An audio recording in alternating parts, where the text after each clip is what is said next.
अबीरा से थप्पड़ खाने के बाद नीरज करेगा अबीरा के साथ भी बदतमीजी। दादी सा व्हील चेयर से उठकर लगाएगी नीरज को जोरदार थप्पड़। टीवी सीरियल ये रिश्ता की कहलाता है कि आने वाले एपिसोड होने वाले हैं काफी ज्यादा धमाकेदार। दोस्तों, जहां सीरियल में देख रहे हैं कि अबीरा और अरमान के सामने आ गई है चारू की सच्चाई कि चारू के साथ किसी ने गलत किया है, लेकिन अभी ये पता नहीं है कि आखिर वो लड़का कौन है। लेकिन जब अबीरा और अरमान को ये पता चलता है कि वो कोई और नहीं बल्कि उसके ही मंगेतर नीरज है और उसके साथ जोर जबरदस्ती की है, तो अबीरा और अरमान का गुस्सा और भी सातवें आसमान पे चढ़ जाता है। तो वहीं दूसरी ओर सीरियल में देखेंगे जहाँ चारू सबसे ये बात छुपाना चाहती है और खुशी खुशी इस शादी के लिए तैयार हो जाती है, फिर भी लेकिन चारू अंदर ही अंदर टूटी हुई है पूरी तरह से और वो अबीरा और अरमान को भी सच्चाई नहीं बताती है। लेकिन जब नीरज का कॉल आता है और चारू ना बात करना चाहती है उससे, तो अबीरा को उस पर शक होता है, लेकिन चारू को ना चाहते हुए भी कॉल उठाना पड़ता है क्योंकि नीरज चारू को ब्लैकमेल कर रहा है। उसकी वीडियो बना लिया है जिससे कि चारू बहुत ज्यादा डर रही है और वो किसी को बताने से भी डर रही है कि अगर किसी को पता चल गया है तो नीरज वो वीडियो वायरल कर देगा, जो देखकर चारू किसी से भी कुछ नहीं कहती है और बस अंदर ही अंदर रोए जा रही है।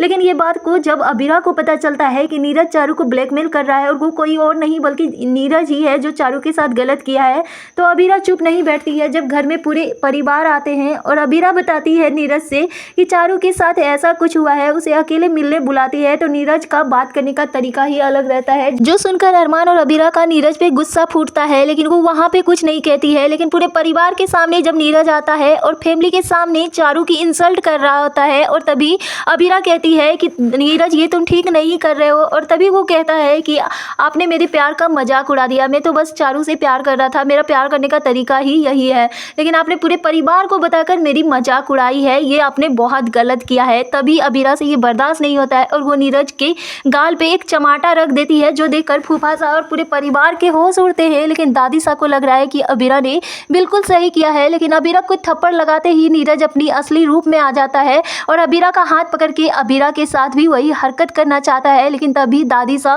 व्हील चेयर पर से उठकर और नीरज को थप्पड़ लगाती है और उसे उसकी औकात दिखाती है और कहती है कि दफा हो जाओ मेरे घर से, वरना मैं पुलिस को बुलाती हूँ, क्योंकि मैं अपनी बच्ची की इज्जत पूरे शहर में नहीं उछालना चाहती हूँ। लेकिन फूफा सा यहाँ पे भी अबीरा और अरमान को गलती ठहराएंगे और अपनी बेटी को ही दोष देते हैं कि चारू तुम गलत हो, क्योंकि नीरज ने तो तुम्हें बस प्यार किया था, लेकिन तुमने इसका मतलब गलत समझकर अगर रिश्ता नहीं करना था तो पहले बता देती। लेकिन इतना अच्छा रिश्ता हाथ से चला गया है, जहां अबीरा और अरमान अब चारू की साइड लेते हुए, लेकिन यहाँ पे चारू उठाने वाली है गलत कदम, क्योंकि उसकी बहुत ज़्यादा इंसल्ट होती है और यहाँ तक कि संजय भी उसका साथ नहीं देते हैं। संजय भी चारू पे ही इल्जाम लगाते हैं। अब देखना यह होगा कि आखिर अबीरा और अरमान दोनों मिलकर चारू को इस सिचुएशन से कैसे बाहर निकालेंगे। क्या एक बार फिर से होगी देव शेखावत की एंट्री, नीरज को भेज देना चाहिए जेल।